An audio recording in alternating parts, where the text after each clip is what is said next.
Bos días, galegos. Aquí, sempre en Galicia. Audición radial ao servizo do arte e da cultura do povo galego que dende o 3 de setembro de 1950 é transmitida todos os domingos. Que tal, amigos? Moi bons días. Este domingo 23 de marzo, un día medio feo aquí en Montevideo, pois temos 20 grados, 96% de humedad.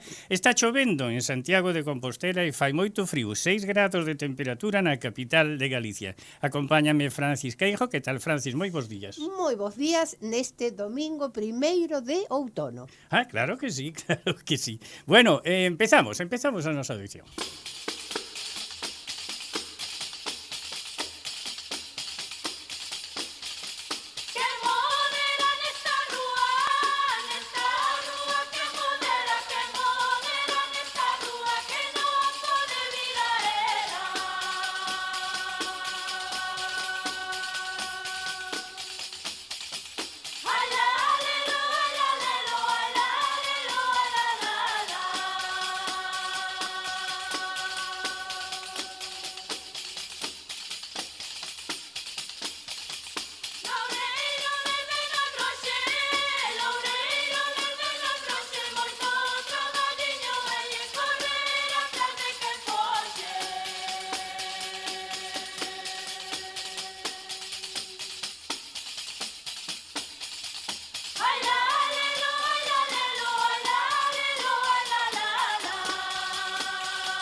Máis de 50.000 persoas manifestáronse onte en Galicia contra Altri e a mina de Touro. Altri, como saben, quere poñer unha fábrica de celulosa na nosa terra. Deixou dito Castelao, val máis unha terra con árbores nos montes que un estado con ouro nos bancos. O pasado día 14 conoceuse a publicación no Diario Oficial de Galicia da Declaración de Impacto Ambiental favorable ao proxecto da celulosa Altri. Ese proxecto pon en risco os principios de prevención ambiental. É moi posible que este tema chegue non só ao Tribunal Superior de Xusticia de Galicia, senón tamén ao Tribunal Supremo, pola denuncia da ciudadanía galega que ve peligrar o Val de Ulla, o Río da Rosa, o Deza e as terras de Arzúa e Melide. É dicir, a liña transversal central de toda Galicia, das portas de Lugo, as portas de Pontevedra e Vilagarcía, pasando por as de Lalín e a propia Compostela, capital do noso país. Fálase de que se poden perder máis de 2.000 postos de traballo, pero según van dando os pasos adiante, a súa implantación, Altri vaise desinflando. E dos 2.000 postos de traballo que prometía fai 2 anos, xa estamos en 500 directos. Eso será o salario para hipotecar o futuro da Galicia en décadas. Altri será, ademais, un colonialismo en pleno século XXI para extraer as imensos recursos que temos na nosa terra, a nosa auga, os nosos bens forestais ou os mineiros, pero sobre todo as rías, de cuyo produto marisqueiro viven miles de personas. Inda queda camiño por andar, e a sociedade civil ten que ser capaz de manter o pulso mobilizador en todos os pasos posteriores, porque o modelo de Altri non só vai a ter un impacto ambiental enorme, senón que quere mudar o modelo forestal galego de pinos e carballos polo monocultivo do eucalipto, que, volvendo a Castelao, decía: vexo Galicia como unha terra libre de vezos rutinarios e de cubizas ruíns. Por todo isto, amigos, coidamos que está ben que a xuventude galega, se bote ás rúas a protestar e a reclamar máis información para ter capacidade de análisis crítica deste proxecto de Altri, xa que, ben ou para mal, vailles afectar a eles moito máis do que nos pode afectar ás xeneracións máis veteranas. En todo caso, o futuro dos nosos xóvenes estámolo decidindo nós, sin telos en conta nin informarle do que algún día terán que xestionar eles. A nosa proclama seguirá sendo a mesma. Galicia, sí. Galego, sí. Pinos, sí. Eucaliptos, non. Altri, non.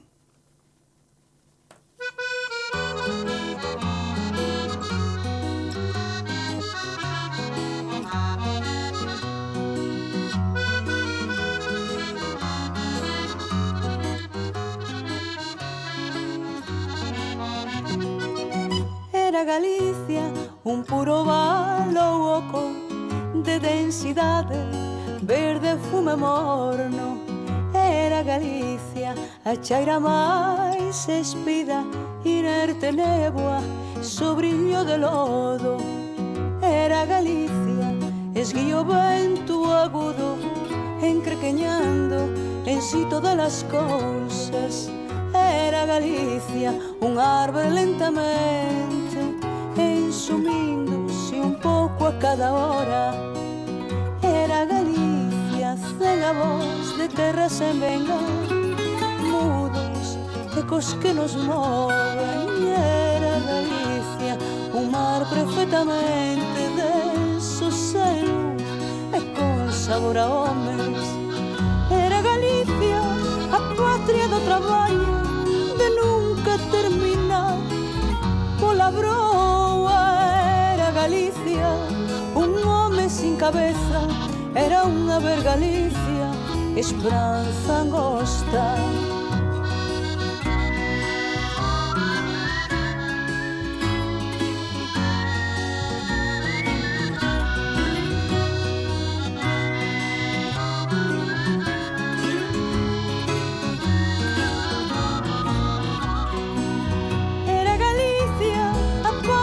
Traballo de nunca terminar pola broa. Era Galicia un home sin cabeza, era unha ver Galicia esperanza angosta.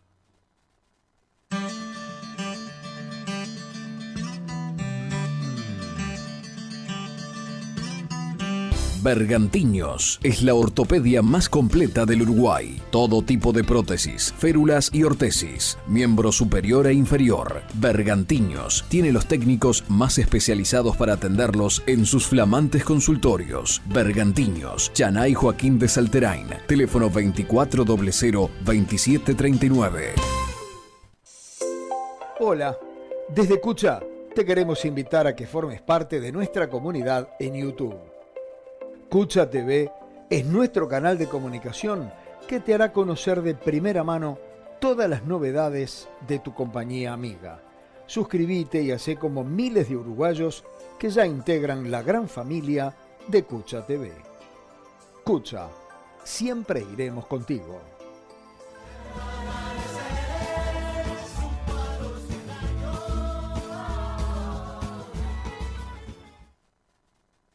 Bueno, mentras esperamos o noso entrevistado de hoxe, a nosa entrevistada de hoxe, vamos a levarlles a vostedes as noticias que chegan dende Galicia. 25 anos da muralla de Lugo como patrimonio da humanidade. Ata o vindeiro 3 de abril está aberto o prazo de inscripción nas 8ª xornadas de divulgación científica do patrimonio arqueolóxico lucense. Nese marco, os días 4 e 5 de abril, o Museo Provincial de Lugo conmemorará o cuarto de século da declaración como Patrimonio da Humanidade da Muralla Romana de Lugo. As xornadas pretenden ser un espazo de reflexión, debate e intercambio para analizar e avaliar a trascendencia deste ben de interese cultural. Sexta semana do cinema galego. A Coruña acollerá do día 26 ao día 29 de marzo a celebración cinematográfica que exhibirá o máis salientable da produción audiovisual galega do último ano. Un total de 8 filmes, 4 longametraxes de ficción e 4 longametraxes documentais serán proxectados no Teatro Colón. A programación estará composta polas películas finalistas nos premios Mestre Mateo, que foron seleccionadas como as máis destacadas de entre toda a produción galega do ano anterior. Con esta sexta edición, a Semana do Cinema Galego consolídase como cita imprescindible para coñecer o mellor do audiovisual galego recente. Bueno, a serie Rapa foi a gran triunfadora da gala dos 23 premios Mestre Mateo celebrada en Lalín. A serie Rapa fíxose con 11 galardóns na noite do audiovisual galego, entre eles mellor serie de televisión, mellor guión para Pepe Coira e Fran Araújo e mellor dirección para Jorge Coira e Javier Cámara. A terceira temporada da serie conclúe un ciclo en que todas as súas entregas foron recoñecidas co galardón de mellor serie. Rapa partía como unha das favoritas da noite e foi a obra máis premiada. Trátase de un thriller que foi rodado na comarca de Ferrol. A serie destacou tamén nas categorías de interpretación. Así, os premios de mellor interpretación feminina protagonista, mellor interpretación masculina protagonista e mellor interpretación masculina de reparto recaeron en Mónica López, Darío Loureiro e Diego Anido polos seus papéis na serie. Bueno, Maite Rojo busca un récord no camiño primitivo. Maite Rojo, que é atleta e mariña, inicia un novo reto. Esta fin de semana percorrerá dun tirón os 312 kilómetros do camiño primitivo. Dixo Maite, con este ultrafondo busco visibilizar as familias con enfermidades raras. Aínda que xa leva por diante numerosas probas como esta, sempre hai un aquel de nervios antes do inicio. A corredora quere dedicarlle aos seus pais esta carrera, pensando en mostrar as dificultades que atravesan as persoas con enfermidades raras e o tortuoso que pode ser para elas. Que che parece se poñemos música? Pareceme moi ben. Pois ben.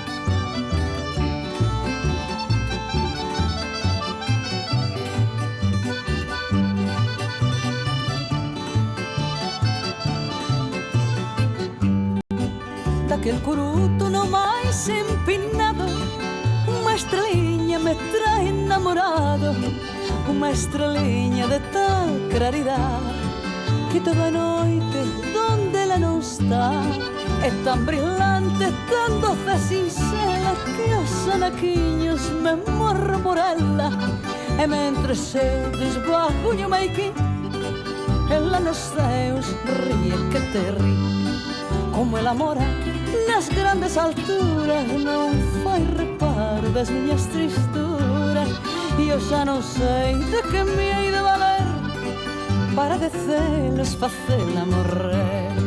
Foxesme a mí mentres de outros arrolas diome de beixame can as tirolas e se esta noite non me has de falar coa malo crego me dirá folgar.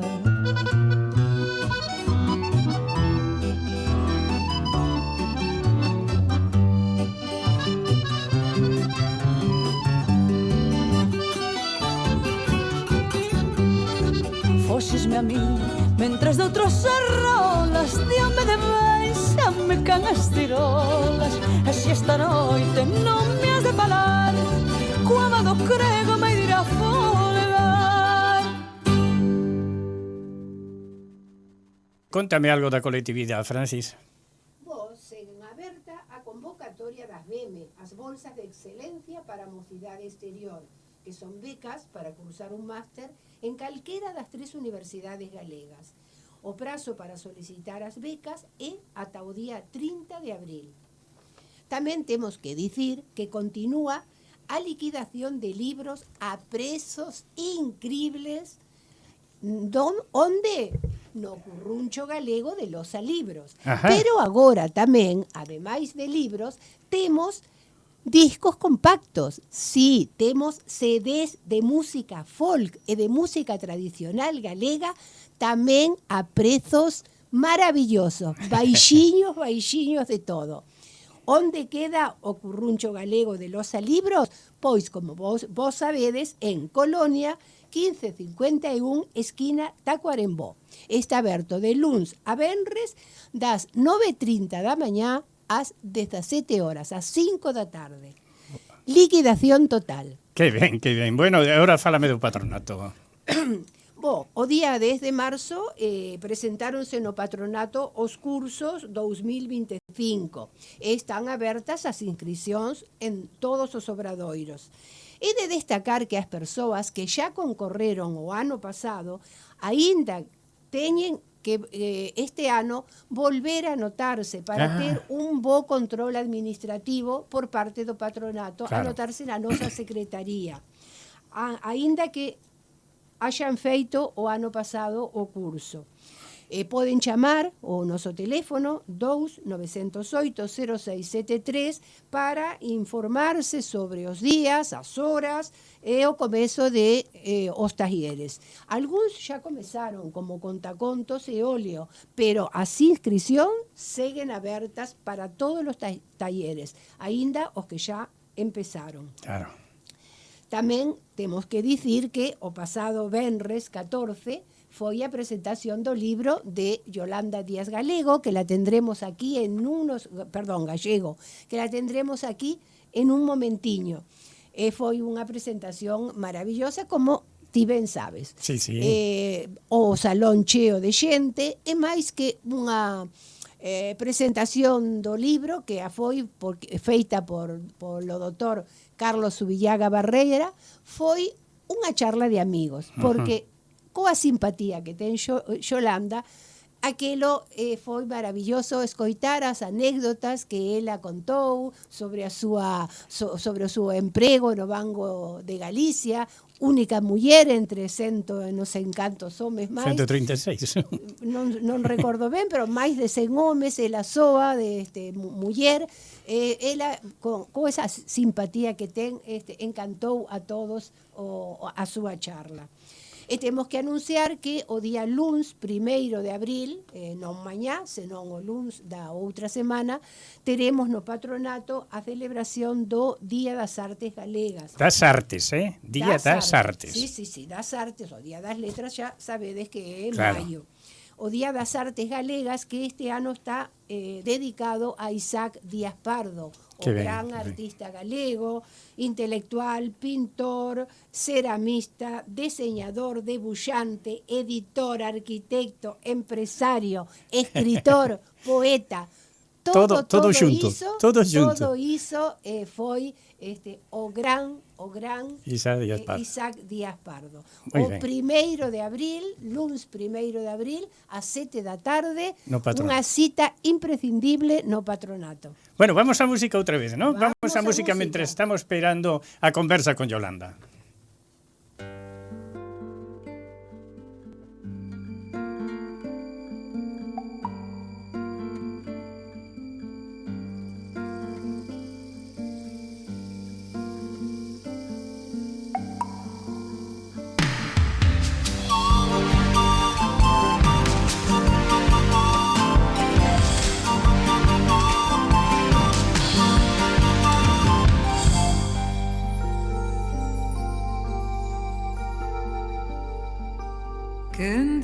que todo está perdido, eu veño ofrecer meu corazón. Tanto sangue que levouse o río, eu veño ofrecer meu corazón. Non será tan fácil, eu sei que pasa, non será tan simple como pensaba, como abrir o peito e sacar aí alma, unha coitelada do amor. Lúa dos probes sempre aberta, eu veño ofrecer meu corazón como un documento inalterable. Eu veño ofrecer meu corazón e xunguirei as pontas dun mesmo lazo, e ireime tranquila, ireime despacio, e dareiche todo e darásme algo, algo que me acougue un pouco máis.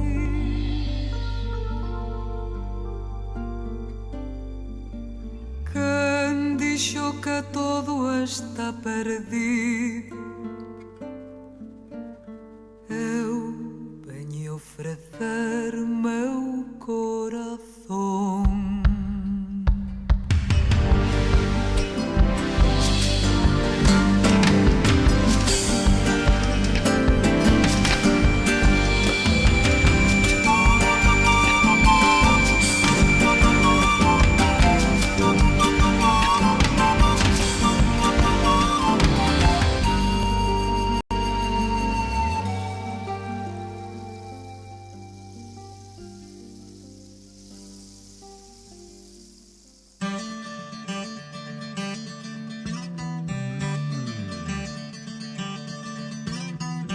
Bergantiños es la ortopedia más completa del Uruguay. Todo tipo de prótesis, férulas y ortesis, miembro superior e inferior. Bergantiños tiene los técnicos más especializados para atenderlos en sus flamantes consultorios. Bergantiños, Chanay Joaquín de Salterain, teléfono 2400-2739.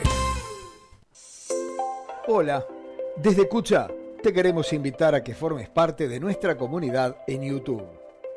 Cucha TV es nuestro canal de comunicación que te hará conocer de primera mano todas las novedades de tu compañía amiga. Suscríbete y hacé como miles de uruguayos que ya integran la gran familia de Cucha TV. Cucha, siempre iremos contigo.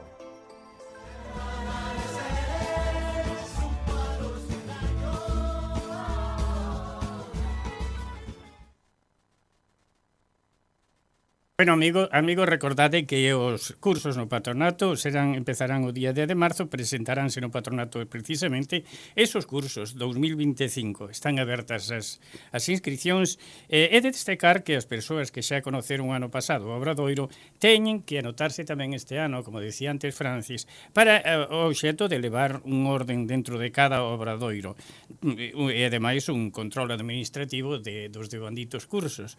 Poden chamar ao teléfono do patronato aqueles que queiran realizar algún dos obradoiros, o 2-908-0673 para informarse sobre a hora, os días do comenzo e tamén para ter esa xuntanza cos profesores que ditan eses temas, esos cursos. Algúns como óleo, contacontos, xa comenzaron as inscripcións e siguen abertas para todos los cursos, todos los cursos, desde pintura hasta donde sea, todos los cursos están a orden do día. Bueno, e nunca vemos de emoción hoxe, porque está con nos hoxe aquí Yolanda Díaz Gallego, non Yolanda Díaz Pérez, senón Yolanda Díaz Gallego, Yolanda Díaz Gallego. En un entrañable acto cultural este 14 de marzo, presentouse no patronato o libro Decidín desvelar o proceso, da autora de Yolanda Díaz Gallego, arroupada polo queridísimo amigo Carlos Zubillaga. como dice Yolanda, Carlitos. Un libro escrito, editado pola Xunta de Galicia, que pon en valor a memoria e a cultura galega na emigración rioplatense, afondando nos procesos históricos de Galicia, máis alá do longo mar. Yolanda Díaz está, dende pequezou case todo, uns estudios realmente importante, pero tamén estuvo aquí na radio co programa Sempre en Galicia, convertíndose a primeira muller do mundo en falar galego nas ondas radiales. E iso sucedeu aquí, en Sempre en Galicia, fai xa, unha pila de anos. Por iso, tela a nosa beira hoxe, amigos, é recuperar moito de nós, de Sempre en Galicia. Benvida, Yolanda. Ben atopados, ben hallados. Achégate meu ben micrófono. hallados, perdonade. Yolanda, contenta de estar en Montevideo. Extraordinariamente feliz, moi contenta por todos vosotros, os meus amigos e compañeiros, e por este país que é a miña segunda ou primeira ou igualita a Galicia, patria de adopción, patria que quero tamén profundamente. Yolanda, decidín desvelar o proceso. Un pensa, mirando no libro, e lendo o libro, repasando as follas do libro, que é unha idea que non empezou agora, senón que ven arrastrándose co tempo, verdad? Sí. Eu cheguei a Montevideo ca miña familia, miña nai, irmáns, tías, todos, no ano 53. Rematara o peritaxe na Coruña. E, claro, a actividade que tiñamos en Galicia, en Sarria concretamente, onde nacín, facíamos teatro e varias cousas recitadas e todo. Eu sempre decía, sempre de nacer en Sarria de Galicia, Sarria de Lugo, houvese nacido en Sarria, sería Tri. Todo eso era un concepto que eu levaba dentro de min. E ao chegar ao Uruguai puden facer, concretar, actuar e todo eso. E, como non tiñamos uns antecedentes exactos de o desenvolvemento das cousas en determinada época, das cousas dos galegos, das vidas dos galegos na emigración. Cando cheguei a Montevideo, tratei de achegar máis xente e, fixose algo, pero era buscando o camiño que nos abriran aqueles irmáns galegos no ano 36. Tu veches a compañía de excelentes personas, ¿no? De excelentes galeguistas. Sí. Un pode falar de Tobío, de Couceiro, de Crestar, pero quen te trouxo a radio foi Manuel Meilán, ¿no? Sí, exactamente. Nos chegamos a Montevideo e aos 2 ou 3 meses o noivo de unha amiga galega, amiga da familia, a familia dela, da miña, presentounos a outro galego, o Veiga, de apellido Veiga, de Lugo, dono do laboratorio Icubita, e dixo, vostedes de Lugo, gusta o teatro, a radio, sí, voulles a presentar. E mandounos a Radio Carve cando estaban gravando Sempre en Galicia. Ali estaba Meilán, Couceiro, Emilio Pita, Crestar apareceu despois, sí. Todos esos galeguistas de longa actuación e leais á causa galega. E claro, cando conocín a Meilán, éramos os dous de Lugo, Meilán, xa a primeira vez que fun, dixo, para a semana que ven poden vir. Sí, poden, en plural, porque iba a miña irmá tamén, e deu-me unha poesía e dixo, lea. E eu, con moito gusto, púxome adiante do micrófono. Eso foi a primeira vez para seguir actuando durante 24 anos. Marchas no ano 78 para Barcelona. Sí. E xustamente hai unha cousa curiosa. No 78 entro eu a formar parte de Sempre en Galicia. Sí, Curiosamente. é que estábamos moi preocupados porque primeiro foise Villaverde, despois foise Pereira. Claro. E eu quedaba, eu fixen as editoriais algunha, pero adicábame máis á parte lírica. E non podía, eu traballaba no banco, o patronato, toda a cousa, e non podía, dixen, Meilán, non sei que imos a facer. Foi cando se falou a Manolo Suárez, sí, e falaronme de ti. E dixen, que sorte, porque era como un cargo de conciencia de irme deixar o patronato, deixar Sempre en Galicia, que, como decía o meu marido, o meu home, que era uruguayo, fillo de galegos, sos unha lírica. Bueno, mulleres hubo despois de mí. Cando eu entrei no 78, quedeime solo uns cuantos anos, soliño facendo Sempre en Galicia. Pero despois acompañaronme estupendas mulleres, Marisa Barrios, Cristina Samuelle, a escritora Cristina Samuelle, agora en Madrid, Lucita Corbillón, e despois, por suposto, as que aínda están ao noivo redor. Fálame unha cousa. O grupo de teatro popular galego, o Fidalgo. Sí. Como foi? Aquelo foi moi emocionante. Ademais, o patronato, o eslabón primeiro foi Sempre en Galicia. Sempre en Galicia era como un bastión que estaba ali, ao cal nos recurríamos para unha actividade que non sabíamos por onde podía sair, como se podía facer. Escoitábamos a Meilán, a Crestar, a Couceiro non tanto, porque ia noutra línea, pero era un bon galego e tal, Emilio Pita, por suposto, e a todo. E íamos aprendendo, pero a actividade facíase illada, non había unha concentración daquel grupo de xente nova.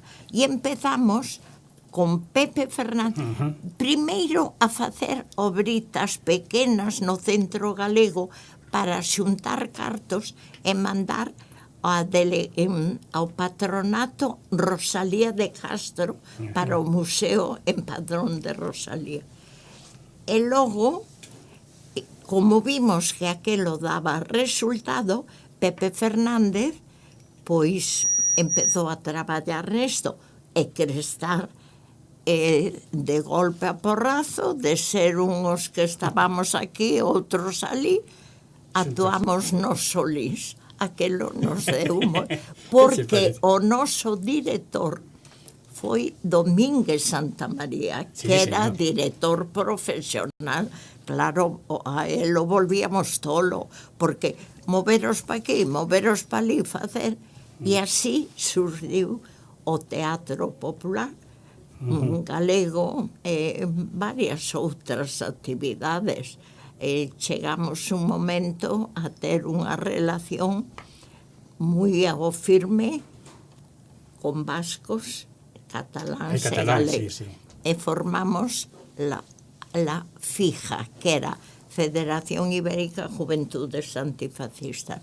Foi cando Gordón Ordaz, que era presidente da República do Goberno no exilio, veu ao Uruguai e tivo dúas xuntanzas con aquela xuventude que eles decían que éramos a promesa, porque claro, tanto Meilán como Crestar, persoas ou demais excelentísimas, pero a súa actuación viña de atrás e non avanzaba, empezaba o problema, o de Cuba no ano 59, despois o Maio francés, 10 anos despois, pero nós fomos formándonos, e aí é onde naceu ese grupo Pereira, a miña irmá Palmira, bueno, ese grupo de personas, Villaverde, Xaquín Rosendo e todo, Sí. que nos vían temblaba. Bueno, e aí, despois deso, o patronato tuvo un principio que non... Cal era o traballo das mulleres? Porque contigo estaba bueno, mulleres como Manolita Somoza, Laura Touriño, Sí, elas- Marcelina Calderón. Bueno, Marcelina nos recitados era como unha Unha clasificación. Marcelina Calderón, a filla de Alonso, como lle chamaban? Bueno, Sí. filla de galegos, era un grupiño. Sí, Entón, había unha escribana, ¿no? Alonso. sí, e a Siri. Siri. Que foi a que era socia do Penedo, Cheguei a conocela, sí. e entonces ela foi a que fixo a escritura, non cobrou nada a institución. Bueno, eu a veces ahora vexo o patronato, dixen antes Penedo e que o trabuqueico de Barcelona, a asociación que había en Barcelona. A iso vou despois. Agora vouche preguntar unha Sí. cousa. Nace xa nas túas veas o feito de ser un pouco, non quero decir revolucionaria, porque é unha palabra un pouco dura, pero si antifascista. Sí, Teu sí. pai loitou contra Sí, Franco en sí, Asturias, sí, non? sí. Meu pai non solo en Asturias. Meu pai, miña nai vivira no Uruguai de solteira con unhos tíos dela, tíos, avós sí. meus, os meus padriños, que non tiñan fillos. Entón, cando os meus padriños no ano 30, bueno, antes, sobre o 33 ou 31, decidiron voltar para a terra, non iban a deixar a miña nai e outras dúas irmáns que había aquí delas, e as levaron. Miña nai conoceu o meu pai, casaronse. Entonces, o meu pai vivira 3 anos en Cuba e tiña xa unha mente. Entón, puxeron unha tenda de ultramarinos, bar e casa de comidas, frente ao Centro Republicano, en Sarria. Entón, os clientes do Centro Republicano parece que iban á miña casa. Eu nacín... Espera que temos unha chamada telefónica dunha persona que che vai emocionar moitísimo. A ver. Quen está no teléfono? Hola, Son eu, Cristina Yolanda. Fernández. Quero mandarche un bico enorme. Son a filla de Pepe Fernández. Cristina, unha Sí. aperta forte. Unha aperta para ti, unha aperta forte para ti. Síntome leda de escoitarte tamén. Oye, eu me acordo cantos bicos te din e te levaban nos brazos a ti e a Ana María. Sí, pobriña, ela xa partiu. Ai, falleceu. Ai, non sabía nada. Si, xa fai uns 10 anos, non, Cristina? Como? Fai uns 10 anos que faleceu tu irmán, non? Sí. Ai, non sabía nada. Non sabía. O lamento infinito. E fostes unha das persoas Síntome da... leda de escoitarte tamén. Teño moi bons recordos de ti en casa, meus pais sempre falaban de ti, e bueno, e meu pai, sabes o que me decía? Cando cantes, recorda las eses de Yolanda, las eses gruesas. Ai, que Dios mío, o que a vida, que sorpresa. Ti sabes que esta viaxe da miña irmá e miña ahora a Montevideo, hai 2 meses que dixemos vamos a Montevideo, tal a presentación do libro. E onte lle decía a Palmira, que recordos levo, unhos recordos que me fan chorar, Cristina, pero chorar de emoción de isto, e falar hoxe contigo, canto me acordo de vosotros, de Sara, de Pepe Fernández, cando vivíades en Malvín, que íamos a vosa casa e co Rodiño e vosotros dúas nenas pequenas. Ai, Cristina, unha aperta forte, de toda a vida. Vicos, non pude asistir a tua presentación, pero bueno, estabas no meu corazón sempre.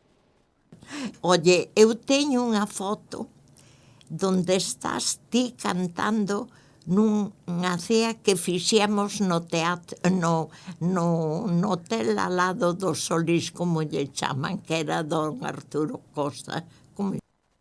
Ai, non me lembro. Sí, era unha despedida.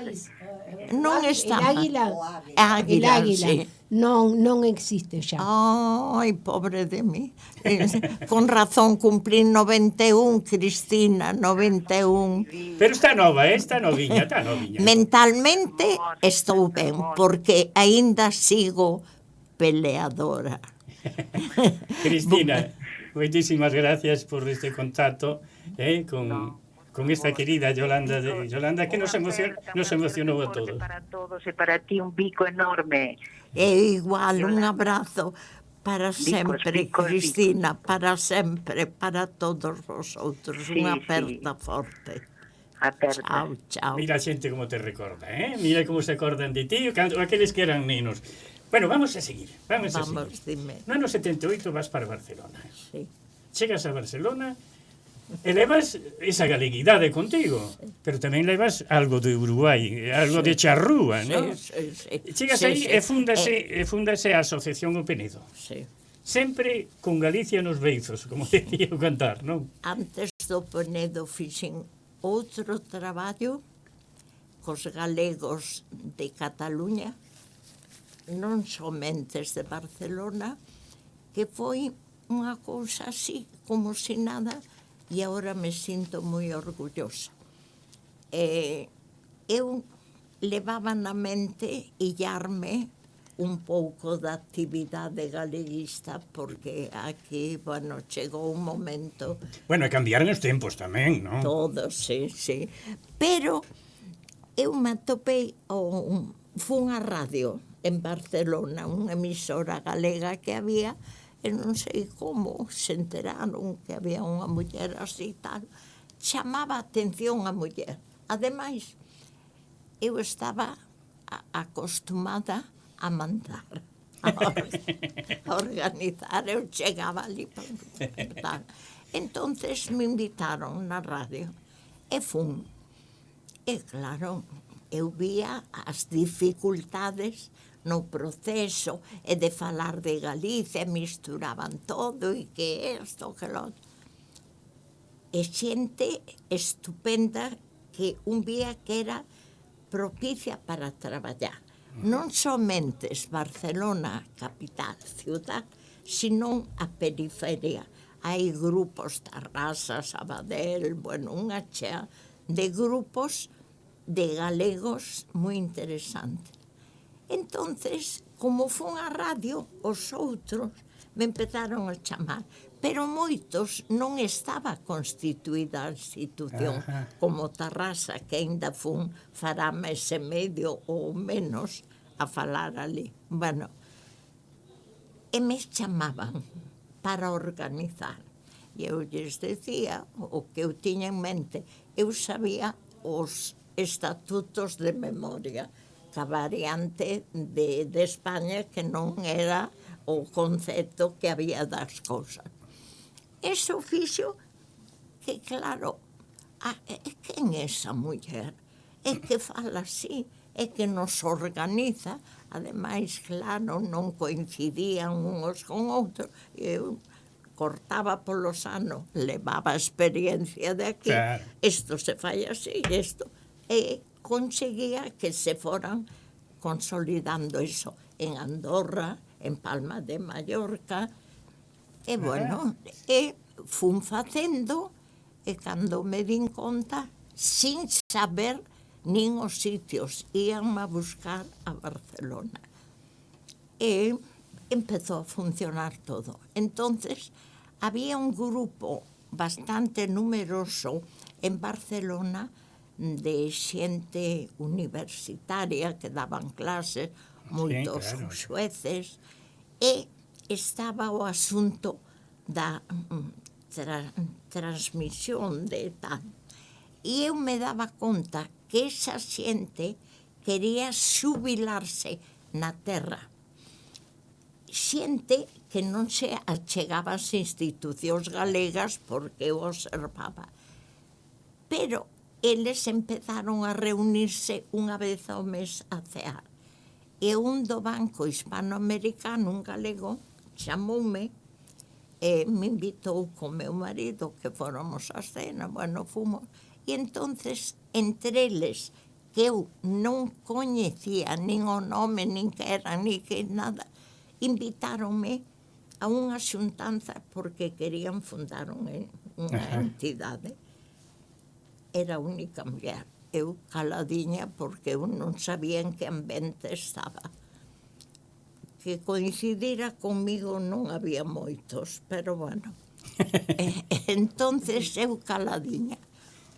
Un deles que era catedrático, ali en Barcelona, era abogado, saca un borrador para unos estatutos y para ser socio tiene que tener buena conducta, tal, como si fuera da iglesia de antes. Eu, cando escoitaba aquelo, digo, eu escapo de aquí, isto. Entonces, cando remataron, eu dixen, mira, a mí me parece que eso de buena conduta ninguén se pode xulgar un ao outro, salvo que sexa unha cousa unha eminencia, exacto, non, ou que fixera unha cousa delito grave, claro, exacto. Entonces dixen, non, tal, e aí me escoitaron e dixen, porque o relacionei con outro dos puntos.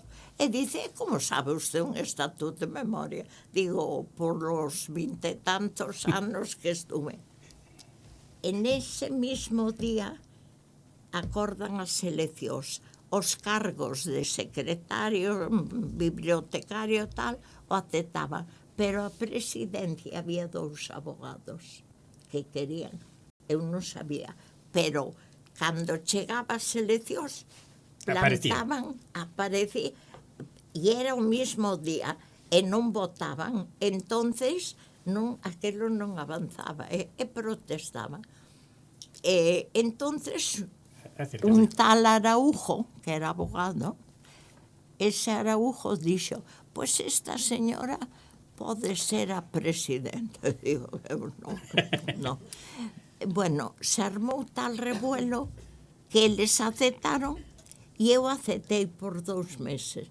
E fui unha presidenta en forma continua 26 anos. Que ben. No 2024, Yolanda, recibes o premio Ramón Piñeiro, non? Sí. Como che caeu eso? Sobre todo polo nome, un gran hombre. Ademais, no libro, sin sabelo, transcribo parte dunha carta que Ramón Piñeiro mandara a colectividade aquí a Montevideo polo Banco de Galicia. Decía que con eso Galicia iba para adiante, porque económicamente él nunca lera que ninguna entidade de decreto apoyara a gestión galega. Eu me chamou a atención e digo, pero si, Ramón Piñeiro estaba ali nunha estatua. Eles me deron o premio, me chamaron para presentar o libro, me fixeron unhas homenaxes aí tal, e o libro dixen, bueno, cando pase, o sea, a fins deste ano, para entregar a outra persoa que lle den o premio, a que se lle entregou o ano anterior, ten que facelo. Dixen, bueno, vai a ser o momento, se falou do libro e todo. Bueno, o libro naceu porque, bueno, non sei se tes aí. Sí, claro que sí, temos todos os datos. Pero, Yolanda, a propósito... Sí. Eu quero facerche unha pregunta. Ti dirás. Porque sempre tuve moita curiosidade. Por que fundiuse o Banco de Galicia? A ver, Ah. caramba. Non se fundiu somente o Banco de Galicia. Fundíronse casi todo. O Banco Comercial foi o banco privado de Plaza que hai anos emitiu cartos como se fora el Banco de España e que lle aceptaran. Era un momento, nada máis se diu unha cousa. O país estaba requete fundido. Por que? Os bancos na Semana Santa era licencia para toda a semana os bancos pechaban. Entón, cando o sábado eu cheguei a traballar no banco sábado, chegamos a un acordo de traballar media hora máis semanal e entón suprimir a mañá do sábado que se abrían os bancos. Entonces, cando os bancos chegaron, ese ano se pechou o banco, o sea, todos os bancos, as vacacións, a 40 pesos un euro. Cando voltamos o luns siguiente, eran 140 euros un dólar. As empresas, que un dólar. Entonces, as empresas de calquer tipo no Uruguai empezaron a tambalear. Nada máis vos poño un exemplo. Viaxes Scott estaba directiva e integrada por españois e italianos, a Melotti. Aí o director de Internacional, un señor de nome Valle, pois tiña un prestixio e sabían moitísimo, era unha empresa que iba para arriba. Pero na Semana Santa, cando facían as viaxes a Río de Xaneiro ou Paraguai, corrían un risco, sobre todo Paraguai, porque o río Uruguai, eles facían as excursións en barco. Se esa semana non chovía, o fondo do río moita area, o barco embarrancaba e quedaba xente, Claro. tiñan uns problemas espantosos. Que decidiu esa empresa? Mercar esos autobuses doble para ir a Río de Xaneiro e Asunción, o Paraguai. Foi nese momento. Tiñan na aduana os seis unidades, 6 coches desos, e, bueno, eu conocía, me chamaron a ver si políticamente o goberno uruguayo podía incidir, porque senón eles non podían, pero de ningún xeito. Era unha xente, a Melotti e todos esos, unha xente responsable, que chegaron o que chegaron, eso. E moito uruguayo se suicidou. Decían, fulanito murió, Melganito era o presidente da empresa tal e cual. Entonces, era o momento que a nivel mundial todo viña do norte. Todos os meses recibíamos unha carta de un banco, Bank of America ou Citibank dos Estados Unidos, anunciando ou colocando ou dicindo das mini devaluacións. Entonces, América non aguantaba, o Uruguai non aguantaba.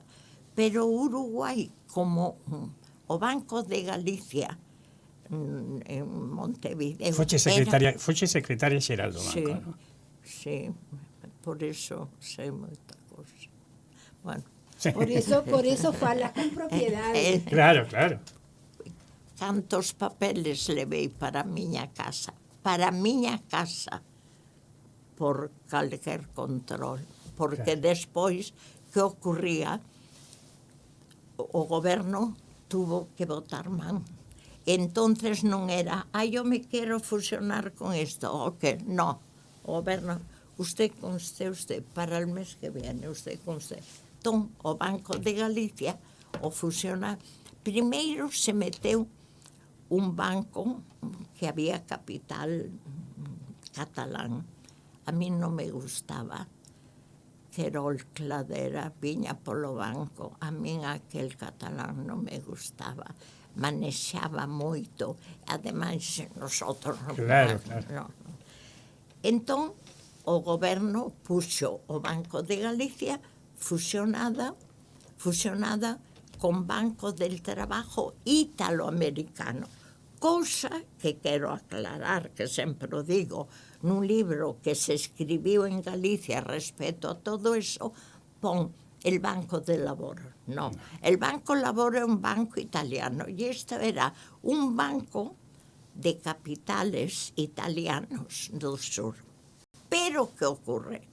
El dottore, commendatore, non sei che, non sei quanto, Pellegrini Giampietro, era o pai e o fillo, o pai era o que ordenaba, decían, e él non o negaba, que había sido ministro de Facenda con Mussolini. Ui. Entón, no Banco de Galicia había xente de outras tendencias, estaba Canaval, estaba Añón, estaba Rodríguez López, tal. E Uruguai había moita cousa que pesaba, masonería, bueno, moita cousa. Yolanda, que danos moi pouquiño tempo. Ai, perdona, Non, está moi ben o que estás dicindo. E iso foi... Pero non podo Esa deixar... foi a causa. Claro. Sí, non houbo nada. Non quero deixar a nosa audición Sí, de hoxe sen que me perdón. contes como encontraches o novo patronato. Ai, Que compromiso. Déixame respirar. É un local precioso, con axudas, nos o que tiñamos, puxemos nos os cartos, ese local de Dei, taca del bolsillo, bueno, sin ninguna axuda económica, ao contrario, unhas loitas grandes do consulado no libro ídelo a ver, moi suavemente, Claro. moi suavemente, O sea, que o que leamos poñamos o doble. ou máis, con moito compromiso, ás veces con moito compromiso. E agora, bueno, un local grande e moi bien e espero que teñan un sentimento galego que, claro, non se pode pedir que a xente que está agora no patronato, que me merece todo o respeto, Claro. que non sei quen é, que me merece todo o respeto, todo a axuda, todo o que sexa, porque o nome que están representando e actuando, pero aquel couso que naceu, aquel sentimento galego que nos impoñíamos. Eu no ano 70 viaxei a México pagando todo para unha entrevista con Carlos Velo, Luis Soto e González Gurriarán para formar un goberno galego no exilio. E a cidade elexida por eles era Montevideo, pero no 73 veo o problema aquí que tuvemos que cortar todo, pero estaba todo organizado.